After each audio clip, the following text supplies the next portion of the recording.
하나님 말씀은 신명기 11장 8절부터 12절까지 말씀, 구약성경 279페이지입니다. 구약성경 279페이지 신명기 11장 8절부터 12절까지 말씀입니다. 찾으셨으면 제가 봉독하겠습니다. 그러므로 너희는 내가 오늘 너희에게 명하는 모든 명령을 지키라. 그리하면 너희가 강성할 것이요 너희가 건너가 차지할 땅에 들어가서 그것을 차지할 것이며 또 여호와께서 너희 조상들에게 맹세하여 그들과 그들의 후손에게 주리라고 하신 땅 곧 젖과 꿀이 흐르는 땅에서 너희 날이 장구하리라. 내가 들어가 차지하려는 땅은 내가 나온 애굽 땅과 같지 아니하니 거기에서는 너희가 파종한 후에 발로 물대기를 채소밭에 댐과 같이 하였거니와 너희가 건너가서 차지할 땅은 산과 골짜기가 있어서 하늘에서 내리는 비를 흡수하는 땅이요 내 하나님 여호와께서 돌봐주시는 땅이라. 연초부터 연말까지 내 하나님 여호와의 눈이 항상 그 위에 있느니라. 아멘. 이 시간은 약속의 땅의 특징이라는 제목으로 하나님 말씀 증거하도록 하겠습니다. 약속의 땅의 특징. 여러분, 우리에게 있어서 약속의 땅은 하나님의 나라입니다. 다른 말로 얘기하면 천국이죠. 천국. 우리는 천국이라는 개념을 죽어서 가는 개념으로만 주로 인식을 하다 보니까 죽어서 갈 천국만 바라보고 이 땅에서 하나님 나라를 누리고 이 땅에서 하나님 나라의 삶을 살아가는 데는 별로 관심이 없습니다. 사실은 성경에서 얘기하는 하나님의 나라에 관한 개념은 지금 이 땅에서 우리가 날마다 확장시키고 그 나라를 누리며 살아가는 데 오히려 더 큰 관심을 갖고 있습니다. 그래서 종말에 주님께서 재림하시게 되면 새하늘과 새 땅이 이제 도래하게 되는데 새하늘과 새 땅은 우리가 영원한 천국에 들어가는 땅이 아니라 이 땅에서 우리가 경작하고 이 땅에서 우리가 싸웠던 그 나라가 도래하는 것입니다. 그래서 우리는 자꾸 하나님의 나라를 들어간다는 개념으로 자꾸 이해를 하는데 성경은 동사를 그렇게 사용하고 있지 않아요. 온다라고 자꾸 사용하고 있거든요. 하나님의 나라를 도래한다고 얘기하고 있어요. 근데 우리는 자꾸 들어간다고 생각을 해요. 그러니까 이 하나님 나라에 관한 개념을 성경에서 얘기하는 동사의 개념으로 보게 되면 우리는 이미 예수님께서 말씀하시지 않습니까? 회개하라 천국이 가까이 온다. 그래서 임박한 하나님의 나라에 관해서 얘기하죠. 하나님 나라가 도래하고 있다. 하나님 나라가 오고 있다. 그래서 요한계시록에서 뭐라고 얘기하냐면 새하늘과 새 땅이 오고 있다고 얘기하고 있어요. 그리고 궁극적으로 우리가 이 땅에서 누리기 시작하는 하나님의 나라, 그리고 그 하나님의 나라가 예수 그리스도의 재림을 통해서 이 땅에서 완성될 것이라고 얘기하고 있어요. 근데 그 완성이라고 하는 이것이 예수님의 심판을 통해서 완성이 이루어지죠. 그럼 여러분, 우리가 소위 구원의 확신이라고 하는 걸 우리가 어떻게 갖겠습니까? 뻔하잖아요. 우리가 영원한 하나님 나라에 들어갈 것을 우리가 어떻게 확신하겠습니까? 그것은 우리가 이미 지금 하나님 나라의 삶을 살고 있느냐에 관한 문제, 지금 내가 하나님 나라 경작에 관심을 갖고 있느냐에 관한 문제와 직결되어 있는 거예요. 여러분, 이 땅에서 우리가 하나님 나라 경작, 하나님 나라를 확장하고 하나님 나라의 거룩을 지켜내기 위한 소위 아바드와 샤마르의 삶에 관심이 없는 사람이 어떻게 영원한 하나님 나라에 우리가 들어갈 거라고 확신을 할 수 있겠습니까? 이 땅에 아직 하나님 나라에 들어가 본 적이 없는데 이 땅에서 하나님의 나라를 조금 더 사랑하거나 조금 더 그것을 지켜내야 된다고 하는 그 가치조차도 느껴본 적이 없는 사람이 어떻게 영원한 천국에 들어간다라고 쉽게 얘기할 수 있는 말이에요. 저는 우리나라의 지금 심각한 문제는 뭐냐면 신학적인 저급함에 있다고 저는 생각을 하거든요. 신학적으로 너무 수준이 낮아요. 신학적으로. 하나님의 나라에 대해서도 깊이 있게 고민해 본 적이 없어요. 예수 믿고 천당 가는 얘기는 수도 없이 떠들어대는데 그 천당이 무슨 천당인지도 모르고 있어요. 지금 여기 구약에서 지금 우리는 신명기 그 언약 약속의 땅에 관한 얘기를 하고 있습니다.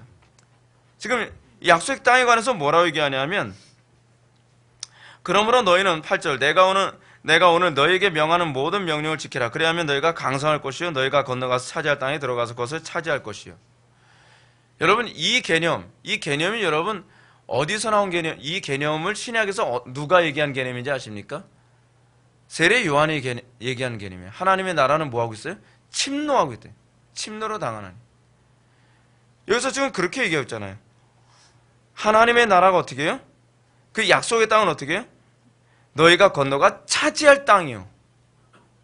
하나님의 나라는 지금도 침노를 당하네. 근데 어떻게 차지하냐라고 얘기하고 있어요. 모든 명령을 지키라. 그리하면 너희가 강성할 것이요. 여러분, 이 땅에서 우리가 지금 하나님의 나라의 삶을 우리는 지금 시작을 하고 있어요. 우리는 하나님의 나라에 이미 들어서, 그래서 already not yet 그 얘기 하잖아요. 이미 아직의 긴장관계. 우리는 이미 하나님 나라에 들어갔기 때문에 내가 영원한 천국의 삶을 살 것을 확신하는 거예요.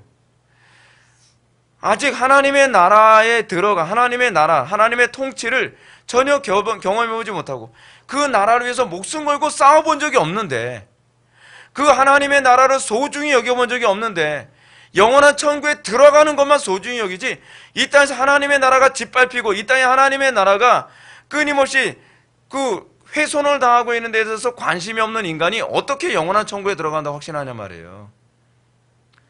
이건 논리적 비약이죠. 이건 사기예요. 이건 종교 사기. 하나님의 나라는요, 어떤 사람만 들어간다라고 끊임없이 구약과 신약에서 얘기하냐면, 그의 나라를 위해서 충성된 삶을 살아간 사람이 그 나라에 들어갈 거라고 얘기하고 있어요. 그렇잖아요. 여러분, 하나님의 나라가 어떤 사람들이었어요? 여러분, 아담과 하와가 하나님의 나라에서, 소위 하나님의 나라의 그림자인 에덴 동산에 쫓겨난 이유가 뭐예요? 그 나라 경작을 안 했거든요. 그 나라를 지키질 않았거든요. 이 땅에서 하나님의 나라 팔아먹기만 하고, 이 땅에서 하나님의 나라가 침노로 당하고, 하나님의 나라가 그 소위 대적들에게 짓밟힘 당하고 멸시를 당하는데도 전혀 관여도 하지 않은 인간이 난 천국에 들어가기만 하면 그만이다라고 생각을 한다는 게 이게 말이 되겠냔 말이에요. 이 땅에서 하나님의 나라를 나의 조국으로 여기진 않고 있다고 얘기하고 있거든요. 그래서 여러분, 마태복음 13장에서 하나님의 나라에 대한 7가지의 비유 중에 하나가 뭐죠? 쌍둥이 비유 2개가 나오죠. 맨 마지막에 밭에 감추인 비유, 밭에 감추인 보화 비유, 그리고 또 진주 비유가 나오죠. 근데 밭에 감추인 보화 비유와 진주 비유를 쌍둥이 비유라고 얘기하는 이유가 무엇이냐면, 내 모든 재물을 팔아 그것을 소유했다라고 하는 개념이거든요. 침노의 개념이죠. 침노의 개념. 그렇죠? 하나님의 나라를 지금 날마다 뺏기지 않기 위해서, 하나님 나라의 가치를 아니까, 그렇죠? 하나님 나라의 가치를 알기 때문에 내 가정이, 내가 돈을 잃고 명예를 잃고 행복을 잃을지라도 나는 내 가정에 하나님의 나라를 지켜내고 하나님의 나라를 확장하기 위해 난 날마다 싸우겠노라는 것이죠. 그 가치를 아는 사람이 날마다 가정 안에서 예수 안 믿는 배우자, 예수 안 믿는 자녀들을 어떻게 하든지 예수 믿게 만들기 위해서 맨날 눈물 뿌리고 기도하고, 어떻게 하든지 복음 전하고, 어떻게 하든지 주여 이 가정에 하나님 나라가 도래하게 해 주십시오. 여러분, 그거 얘기하는 사람이 진짜 하나님 나라에 들어가 본 사람 아닌가요? 내가 하나님 나라에 들어가 봐서 하나님 나라가 너무 소중하니까 내 자녀들도 그 나라에 들어갔으면 좋겠고, 내 남편도 내 아내도 그 나라에 들어갔으면 좋겠다고 하는 거예요. 왜 여러분, 우리가 하나님의 나라를 다른 사람들한테 강요를 안 하죠? 왜 우리는 다른 사람들한테 하나님의 나라 들어가도록 그토록 강요 안 하냔 말이에요. 여러분, 세례 요한이 뭐라고 얘기하죠? 회개하라, 천국이 가까이 왔느니라 강요하죠. 독사의 자식들아, 이 독사의 새끼들아 막 그러잖아요. 그렇게 과격한 표현을 해가면서 왜 회개하라고 외치면서 하나님 나라 들어가라고 그렇게 장려하고, 어떻게 하든지 하나님 나라를 들어가게 만들기 위해서 그토록 애쓰는 이유가 어디 있죠? 내가 그 나라에 들어가 보니까 너무 위대하고 너무나 영광스러우니까 다른 사람도 그 나라에 들어갔으면 좋겠는 거예요. 하나님 나라를 맛본 사람은 가만히 있을 수가 없어요. 하나님 나라를 맛본 사람은 하나님 나라가 도래하지 않은 나의 현재 삶 속에 침묵할 수가 없어요. 그 나라가 너무 위대하니까, 그 나라가 너무 영광스러우니까, 그의 나라와 그의 의를 위해 헌신하거나 충성하는 삶을 안 살 수가 없는 것이죠. 그렇지 않습니까? 저는 하나님 나라에 이미 들어갔어요. 들어갔다 왔는데 왜 하나님 나라에서 왜 안 싸우죠? 그의 나라는 하나님 주권대로 이루어지는, 주권 같은 소리 하네. 예수님이 뭐라고 말씀하셨어요? 너희는 먼저 그의 나라와 그의 의를 구하라. 그리하면 이 모든 것을 너에게 더하여 주리라. 우리의 삶의 우선순위가 뭐라고요? 정말 우리가 하나님의 나라를 맛봤으면 하나님의 주권을 운운하면서 우리가 그의 나라를 위해서 싸우는 전쟁을 등한시할 수 있다는 거예요? 아니죠. 마태복음 12장에서 얘기하는 것처럼 하나님의 나라는 예수님이 하신 말씀이군요. 하나님의 나라는 뭐예요? 침노를 당하나니. 그러면서 뭐라고 말씀하시죠? 성령을 힘입어 귀신을 쫓는 것이면 하나님의 나라가 너에게 이미 임하였느니라. 하나님의 나라, 우리는 끊임없이 그 싸움을 위해서 거룩한 전쟁을 날마다 수행하는 존재예요. 하나님의 나라를 내가 맛봤으면, 하나님의 나라가 나의 조국이라고 여겨지면 난 그 나라 안 뺏기고 싶어요. 솔직히. 제가 왜 부격제 생활하면서 그토록 욕먹어하면서 제가 쫓겨나면서 제가 왜 거기서 그렇게 많이 싸웠는데요. 하나님의 나라가 얼마나 소중한지 아니까. 내가 이미 그 나라에 들어가서 그 나라의 소중함을 아니까 내가 양육하는 아이들이 하나님 나라를 알게 됐으면 좋겠더라고요. 그것 때문에 쫓겨나기도 하고요. 그것 때문에 욕먹기도 하고 그것 때문에 매도 맞을 뻔했어요. 요즘 하나님의 나라 확장을 위해서 여러분 얼마나 우리가 흥분하면서 우리가 싸우고 있습니까? 하나님의 이름이 못 오게 당하고 정말 한국교회가 지금 쑥대밭이 돼가고 있는데 내 영혼 평안해? 어떻게 평안하죠? 먹고 사는데 지장 없거든요. 나는 놀러 다니고 뭐하고 해도 지금 지장 없거든요. 그러니까 하나님이 계속 화가 나는 거죠. 화가 나는 거예요. 자식들이 말이야, 지금 나의 나라가 지금 이 지경 되고 있는데 너희들의 마음이 편해? 속이 편해? 경제적으로 한번 박살이 나봐야 정신 차리겠니? 그런 거 아닐까요? 지금요? 여러분 8절 보십시오. 너희가 건너가 차지할 땅에 들어가서 그것을 차지할 것이며, 어떻게 해요? 내가 오늘 너에게 명하는 모든 명령을 지키면 너희가 강성할 것이고. 우리가 관심을 가져야 되는 그거예요. 하나님 나라, 그걸 어떻게 차지할 것인가에 대해서 관심을 가져야 돼요. 우리의 가정, 하나님 나라가 도래하지 않았는데 마음 편하게 살아갑니까? 그러면 안 돼요. 우리 한국 초대교회 성도들 어땠어요? 내 가정에 하나님의 나라가 도래하지 않으니까 금식해가면서 철야해가면서 새벽기도 나가면서 남편한테 두드려 맞아가면서 머리 깎여가면서, 그러면서 아내가 새벽기도 때 와가지고 우리 가정 복음화 시켜주십시오. 우리 가정에 하나님의 나라 도래하게 해주십시오. 그러면서 복음화 돼가지고서 우리가 지금 그 혜택 누리면서 살아가는 거예요. 근데 그 혜택을 누리고 있는 우리는 가나안 전쟁이 뭔지를 몰라요. 내 가정에 하나님 나라가 도래하지 않았는데 배부르고 등 따서 하니까 느슨해가지고 싸울 생각을 안 해요. 내 자식들이 지옥 가게 생겼는데 내 배우자가 하나님의 나라 안에 들어오질 않았는데 마음 편한 거죠. 저는 그 모습 보면 저 속이 확 뒤집혀요. 뒤집히지 않는 게 정상인가요? 아니면 뒤집히는 게 정상인가요? 저는 가끔 하다 보면은 제가 비정상 같아요. 왜냐하면 하나님 나라 문제 가지고 흥분하면 사람들이 저를 그렇게 쳐다보거든요. 저 사람 왜 흥분해? 흥분하는 제가 비정상인가? 아니, 하나님 나라가 도대체 어느 정도로 짓밟혀야 흥분할 건지 저는 그 사람들 잘 모르겠어요. 그렇잖아요. 퀴어 축제한다고 벌거벗고 돌아다니는 모습 보면서 마음이 편한 거 보면 저는 이해가 안 돼요. 그냥 웃어버리고 말아요. 웃음이 나옵니까? 화가 나야죠. 9절 보면 또 여호와께서 너희 조상들에게 맹세하여 그들과 그들의 후손에게 주려고 하신 땅 곧 젖과 꿀이 흐르는 땅에서 너희 날이 장구하리라. 하나님 나라, 그 하나님 나라가 여러분 그 장구하는 거, 그 날이 장구한 거. 여러분 이 장구하리라, 땅에서 너의 날이 장구하리라 라는 말씀은요 6계명을 떠올리게 하는 구절이에요. 6계명이 뭐죠? 내 하나님 여호와가 준 땅에서 내 생명이 길고. 근데 여러분 이 표현이 제 6계명이 뭐죠? 내 부모를 공경하라 라와 관련된 표현이에요. 거기서 그 부모는 누굴 얘기하는 거죠? 하나님 아버지 얘기하는 거예요.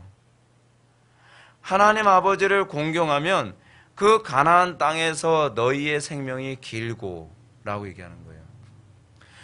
이 땅에서 우리가 하나님을 공경하는 삶을 살아가면 이 대한민국에 하나님의 나라가 장구할 것이죠. 우리 회복의 교회가 하나님을 공경하는 교회가 되면 이 회복의 교회가 하나님의 나라가 장구하겠죠. 근데 하나님을 공경하지 않을 때마다 이스라엘은요, 가나안 땅에서 쫓겨났어요. 하나님을 공경하지 않을 때마다 애국과 아수르와 바벨론의 침공에 시달렸어야만 했어요. 그리고 포로가 돼서 그 나라로 쫓겨나가기까지 했어요. 왜 그렇죠? 그 이유는 간단해요. 아주 심플해요. 하나님을 공경하지 않았기 때문이에요. 여러분들 가정이 천국이 돼서 그 천국이 된 가정이 오래오래 장구하길 바랍니까? 방법은 간단해요. 범사의 여호와를 경외하십시오. 여호와를 인정하십시오. 여호와를 공경하십시오. 그러면 여러분들의 가정이 하나님의 나라가 장구할 것입니다. 그게 성경의 가르침이에요. 그게 성경의 가르침. 그래서 10절은 이렇게 얘기합니다. 내가 들어가 차지하려는 땅은 내가 나온 애굽 땅과 같지 아니하니 거기에서는 너희가 파종한 후에 발로 물대기를 채소밭에 댐과 같이 하였거니와. 무슨 얘기죠?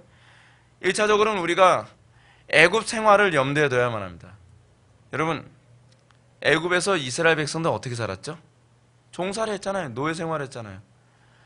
근데 노예 생활하면서 그들이 한 일이 뭔지 아세요? 애굽은요, 비가 오는 나라가 아니에요. 날이면 날마다 비 오는 그 나라가 아니라 그 땅은요, 한번 폭우가 확 쏟아져가지고 나일강의 물이 범람할 정도가 되면 그 범람한 물 가지고서 그냥 한 때를 다 지내야 돼요. 그러면 여러분, 물이 필요하면 어떻게 하죠? 애굽의 노예인 이스라엘 백성들이 그 물을 지어 날라야 돼요. 그리고 또 뭐 해야 되죠? 수로를 해가지고서 여기서 보게 되면은 무슨 발로 물대기. 너희가 파종한 후에 발로 물대기를 이런 얘기가 나오죠. 그래서 발로 물댄다는 얘기가 무슨 얘기냐면 나일강에 이 뭐죠 이게 그 수레 같은 거 있잖아요. 수레를 발로 밟아서 물레방 같이 돌려가지고 물을 흐름을 만들어가지고 수로로 그 애굽의 그 농지에다가 물을 대는 거 하는 거거든요. 죽도록 고생을 해야 되는 거예요. 죽도록. 너희들 애굽에서 어떻게 살았지? 라고 하나님께서 말씀하시는 거죠. 너희들 애굽에서 풍요롭게 살기 위해서 어떻게 했었어? 고생 직사도록 해야 그 풍요가 유지될까 말까 했었지. 가나안 땅은 그렇지 않아 라고 얘기해요. 가나안 땅은 너희들이 하나님의 말씀대로만 순종하여 살면, 하나님을 공경하기만 하면, 하나님을 높이기만 하면 이른 비와 늦은 비가 내려서 너희들이 굳이 그 수차를 발로 밟아가면서 고생하지 않아도 너희들이 물 동냥이를 어깨에다 짊어매고서 그 먼 데에서 그거를 짊어매고, 여러분 생각해보세요. 밭에 물이 부족해가지고 그걸 날마다 바켓스 죄송해요. 일본 말밖에 떠오르는 게 없어요. 바켓스로 여러분 이걸 날려내면 얼마나 힘들었겠습니까? 지금이야 오토바이도 있고 뭐 차도 있고 뭐하죠. 물차도 있고. 고생 직사도록 했던 그때를 기억나게 하시는 거예요. 근데 가나안 땅은 그러지 않을 거라는 거예요. 하나님을 경외하는 그 약속의 땅은 그러지 않을 거라는 거죠. 잘 보세요. 우리가 하나님을 경외하던 때가 있었습니다. 우리 대한민국에 하나님을 경외하던 때가 있었어요. 그 경외하던 그 때는 어땠죠? 정말 늦은 비와 이른 비와 늦은 비처럼 뭐가 척척 이루어지죠. 경제도 부강해지고요. 그리고 막 인재도 막 양성되어지고요. 뭐든지 일사천리예요. 일사천리. 교회도 얼마나 사람들이 알아서 잘 모여들고 그러는지 몰라요. 근데 배부르고 등 따스해지니까 교회가 어떻게 되죠? 하나님을 공경하지 않아요. 언제부턴가 교인들이 주일 성수도 등한시하기 시작을 해요. 언제부턴가 교인들이 하나님께 11조 하는 것도 무슨 이상한 신학 가지고서 무슨 11조 폐조론 같은 거 얘기하면서 11조도 안 해요. 인색하니까. 헌신도 안 해요. 하나님의 나라가, 하나님의 이름이 욕먹어도 눈 하나 깜짝 안 하고 나 손해 안 보겠다는 얘기를 해요. 부정부패의 온상이 온통 기독교인들이에요. 근데 그러면서 어떤 현상이 나타났죠? 고생 직사도록 해야 뭐가 하나 될까 말까 하는 상황이 되죠. 지금 우리나라 지금 경제적으로 폭망하고 있잖아요. 지금요. 여러분 삼성이 저렇게 된 게 저거 삼성의 그 회장이 똑똑해서 그런 줄 아십니까? 하나님이 하신 거예요. 하나님이 하신 거예요, 여러분. 우리나라 조선 기술이 이렇게 발달한 게 여러분, 이명박이 머리가 좋아서 그런 줄 아십니까? 하나님이 하신 거예요. 우리나라의 지금 경제 부강 이 모든 것 하나님이 다 하셨어요. 하나님께서 이른 비와 늦은 비를 부어주듯이. 근데 그거에 대한 감사를 잊어버렸어요. 교회가 잊어버렸어요.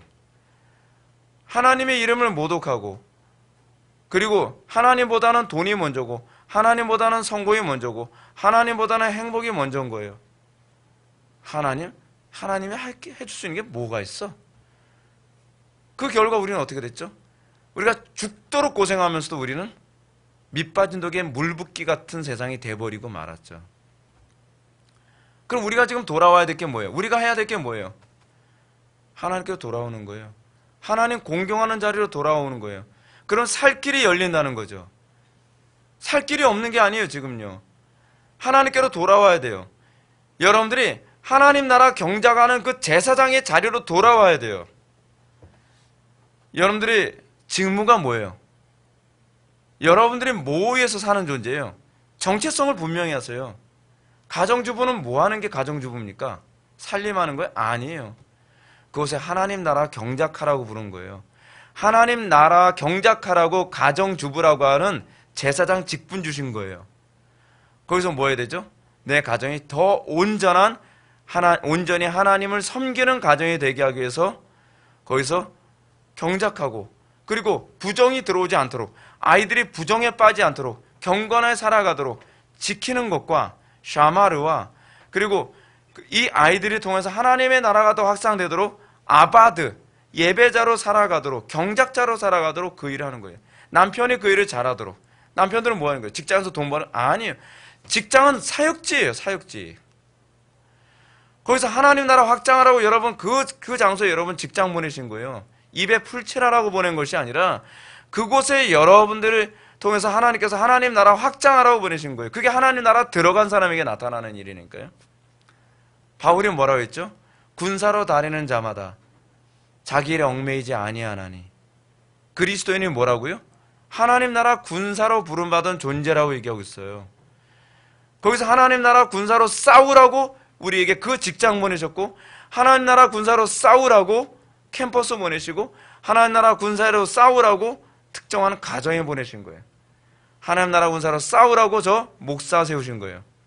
여러분들 기분 좋게 하라고 부른 것이 아니라 여러분들하고 싸우라고 보내신 거예요. 저는 오늘날 한국 교회 안에 소위 종교적 PC가 있는 것 같아요. 종교적 PC. PC가 뭐죠? 퍼스널 컴퓨터인가요? 아니죠. 소위 정치적 올바름이라는 얘기가 요번에 그 미국에 갔더니 그 얘기 하시더라고요.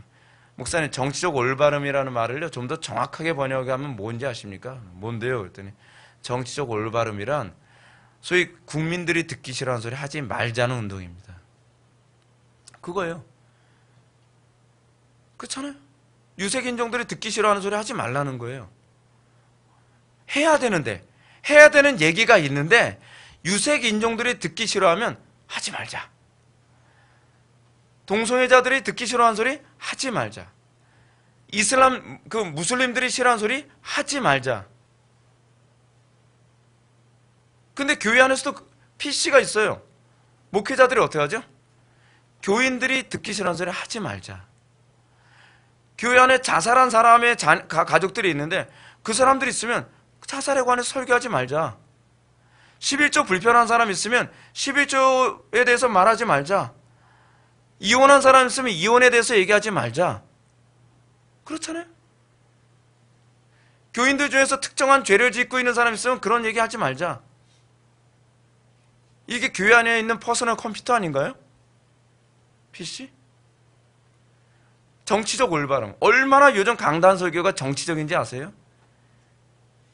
그렇잖아요. 근데 얘기해야 돼요. 11조 하기 싫어하는 사람 있으면 11조 해야 된다고 얘기해야 되는 것이고, 그리고 하나님 말씀을 안 사겠다는 하지 말라고 그 부분을 지적해야 돼요. 근데 그 PC가 되는 바람에 교회가 어떻게 돼버렸어요? 쑥대밭이 돼버리고 말았죠. 교회 안에 페미니스트 있으면 페미니스트 귀에 거슬릴 말을 하면 안 돼요. 그 교회 안에는 퍼스널 컴퓨터예요. 딴 데 가서 퍼스널 컴퓨터라고 얘기하지 마세요. 여러분, 이게 오늘날 교회의 간음이에요. 근데 여러분 알고 계십니까? 제가 요즘에 그 소식 자꾸 듣고 있는데, 교회 안에 PC적 목회, 소위 정치적으로 설교를 하시는 분들의 교회들이 지금 다 박살나고 있어요. 하나님께서 다 후려치고 있어요. 그런 목회자 막 내쫓게 만드시고, 뭐 아수라장이에요, 아수라장. 그럴 수밖에 없죠. 왜냐하면 하나님께서는 그런 PC적으로 목회하는 걸 원치 않으시거든요. 사랑이라는 명분하에 PC로 목회를 하고 있어요. 다 포용해야 돼. 교회 안에 뭐 정치적으로 우리하고 뭐 리버럴한 사람도 다 포용해야 되고, 페미니즘도 다 포용해야 되고, 막시스트도 다 포용해야 되고, 뭐 다 이 사람 저 사람 다 포용해야 돼. 그러면 교회에서 뭘 얘기해야 되죠? 하나님 공경하지 않는 사람, 하나님의 이름을 모욕하는 사람이 있어도 다 포용해야 된다는 거예요. 지금 제가 요번에 다른 나라 가서 제가 설교하면서 제가 그거 많이 봤어요. 교인들 안에 다양한 사람들이 있는데 그냥 교리만 잘 전하면 그 사람들 귀에 거슬리게 얘기하면 안 된대요. 교리적으로 잘 전하면 언젠가는 그 사람들이 깨닫고 변화될 날이 있을 거라는 거예요. PC죠, 전 그 PC를 보여요. 정치적 올바름이죠. 그 결과가 뭐죠? 쑥대밭이 됐어요, 교회들마다. 근데 교인들은 그게 옳다고 생각해요. 그런데 여러분, 세상은 교회의 거울이에요. 교회가 PC적으로 목회를 하니까 세상이 PC를 옳다고 생각하는 거예요. 정신 차려야죠. 우리는 이 세대를 본받지 말아야죠. 마지막으로 이 부분 봅시다. 12절. 너희가 건너가서 차지할 땅은 산과 골짜기가 있어서 하늘에서 내리는 비를 흡수하는 땅이요. 무슨 얘기죠? 하늘에서 비가 내리면 이 비가 그냥 흘러내리지 않고 그 땅에 차곡히 쌓여서 그냥 곡식을 심으면 그냥 나게 돼 있는 그런 땅이라는 거예요. 얼마나 좋아요. 그렇죠? 내 하나님 여호와께서 돌봐주시는 땅이라. 여러분, 이게 바로 젖과 꿀이 흐르는 땅이라는 말에 대한 의미예요. 젖과 꿀이 흐르는 땅이라는 얘기가 무슨 얘기예요? 여러분, 가나안 땅에 들어가면 젖과 꿀이 흘러서 다 끈적거리나요? 질퍽하고? 그런 땅이 아니에요. 그런 의미가 아니에요. 젖과 꿀이 흐른다는 것은 내 하나님 여호와께서 돌보아 주시는 땅이란 얘기예요. 우리가 예수 믿고 하나님 나라에 이미 들어갔다는 얘기가 무슨 얘기인지 아세요? 우리는 날마다 주님의 돌보심 안에서 살아가는 존재라는 거예요. 우리가 그분의 이름을 영화롭게 여기고 우리가 하나님을 공경하며 살아갈 때에 우리의 삶이 젖과 꿀이 흐르는 땅이 되죠. 왜요? 우리는 그 나라 안에 들어왔으니까. 이 젖과 꿀이 흐르는 땅과 관련한 얘기를 예수님이 뭐라고 얘기하냐면 영원히 목마르지 않은 생수라는 개념으로 말씀하고 계신 거예요. 우리가 예수 그리스도를 영접함으로 말미암아 우리 속에서 그 생수가 솟아나오는 거죠. 젖과 꿀이 흐르는 땅에 들어간 것. 그래서 우리는 예수를 믿음으로 말미암아 우리는 어떻게 해요? 갈급하지 않죠. 우리는 기쁨이 충만한 젖과 꿀이 흐르는 땅의 개념이죠. 우리는 항상 기뻐하고 항상 우리는 자족하게 되죠. 우리는 항상 그 안에서 서로 사랑하고 이 어두운 시대를 살아가면서도 우리는 하나님의 보호 안에서 때를 따라 도우시는 하나님의 은혜 안에서 살아가게 되죠. 이게 바로 하나님 나라 안에 이미 들어갔다 하는 자들에게 나타나는 특징이죠. 그렇습니까, 여러분? 여러분들 삶 속에 때를 따라 도우시는 하나님의 은혜를 여러분들 경험하고 계십니까? 젖과 꿀이 흐르는 그 땅의 개념이 여러분들 삶 속에서 생활 속에서 누려지나요? 아니면 여러분들 정말 육신의 욕망과 육신의 이 욕심을 채우기 위해서 뼈골 빠지게 애굽에서 일하는 노예와 같은 삶을 살고 있지 않아요, 여전히? 고민하셔야죠. 지금 우리나라는 길을 잃었어요. 특히 한국교회가 길을 잃었어요. 뭐가 교회의 삶이고 뭐가 하나님 나라 삶인지 전혀 모르고 있어요. 각성해야죠. 각성해야죠. 강단에서 PC를 포기해야 돼요. 정치적 올바름을 포기해야 돼요. 정치적인 발언하면 안 돼요. 어떤 분 설교하면서 정말 교인들이 듣고 꼭 회개해야 될 얘기를 해야 되는 여러분, 그렇게 살면 안 되겠죠? 웃으면서. 정치적 올바름이죠. 그렇게 얘기하면 안 되죠. 하나님의 크고 두려운 진노가 여러분에게 떨어질지도 모릅니다. 지금 당장 회개하셔야만 합니다. 라고 외쳐야 되거든요. 그것이 바로 어느 시대든지 하나님께서 기뻐하시는 설교자들의 모습이거든요. 사랑하는 성도 여러분, 우리가 이 땅에서 약속의 땅의 삶이 무엇인지를 다시 한번 고민했으면 좋겠습니다. 우리는 이 땅에서 이미 하나님 나라에 들어가서 하나님 나라의 삶을 시작한 존재들입니다. 그렇다고 한다면 우리의 삶이 정말 적과 꿀이 흐르는 그 삶이 시작됐는지부터 점검해야만 합니다. 거기서 구원의 확신을 우리는 얻을 수 있는 거예요. 그리고 우리가 그 나라 안에 들어갔으면 여러분 제가 왜 자꾸 온전함이라는 얘기에 대해서 제가 자꾸 얘기하는지 아세요? 제가 이 얘기만 하고 마칠게요. 이 땅에서 적과 꿀이 흐르는 가나안 땅의 삶을 한번 맛보면요, 그 나라의 완성에 대한 기대감이 생겨요. 그렇잖아요. 여러분, 성도는 영원한 천국에 가는 것에 대한 기대감이 있어요. 왜 있는지 아세요? 이미 보증으로 맛보고 있기 때문이에요. 그게 바로 성령께서 우리를 보증으로 주셨다는 개념이에요. 그걸 제가 구약적으로 설명하고 있는 것뿐이죠. 우리가 이 땅에서 하나님 나라의 삶을 누리고 있으니까 우리는 그 하나님 나라의 삶이 더 온전해지길 바라요. 근데 이 땅에서 온전하지가 않죠. 저는 예배 시간에 뭘 기대하는지 아십니까? 온전한 예배를 기대해요. 근데 온전하지 않죠. 그래서 제가 기대하는 게 뭔지 아세요? 영원한 하나님 나라의 도래예요. 영원한 하나님 나라에 들어가면 그 예배가 온전해질 테니까요. 우리가 영원한 천국을 소망하는 건 그것 때문에 영원한 천국을 소망하는 것이어야 돼요. 이 땅에서 하나님의 나라의 삶, 적과 꿀이 흐르는 삶, 이 땅에서 맛보는 그런 것을 맛본 적도 없으면서 피상적으로 막연하게 천국을 기대해요. 그런 사람들의 특징이 뭔지 아세요?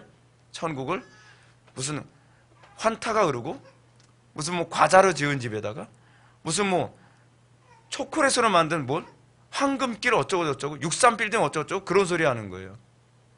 왜 자꾸 그런 소리가 나오냐 하면 이 땅에서 이미 시작된 하나님의 나라의 그 적과 꿀이 흐르는 풍요로움, 그 은혜의 영광이 무엇인지 모르니까 자꾸 이 유물론적 해석을 하는 거예요. 그러니까 우리 청교도들은 어떻죠? 이 땅에서 그리스도와 동행하는 삶이 사실은 하나님 나라의 삶이고 적과 꿀이 흐르는 삶이거든요. 그 영광을 아니까, 그 기쁨, 그 영화로움을 아니까 그리스도와 동행한다면 그 어디나 하늘나라고 내가 그리스도와 온전한 삶을 살아가는 그날을 기대하는 거예요. 영원한 천국을 기대한다는 것은 유물론적 기대가 아니라 이 땅에서 이미 시작된 적과 꿀이 흐르는 삶의 영광스러움의 완성을 기대하고 있는 것이죠. 내 가정에서 이미 시작됐고 나의 내면에서 이미 시작됐고 나의 그 교회의 삶에서 이미 시작된 이 영광스러움이 내가 이제 하나님 나라에 들어가서 완성되기를 열망합니다 라고 하는 그 열망 때문에 영원한 천국을 기대하게 되는 것입니다. 그것이 바로 약속의 땅의 특징인 것을 믿으시기 바랍니다.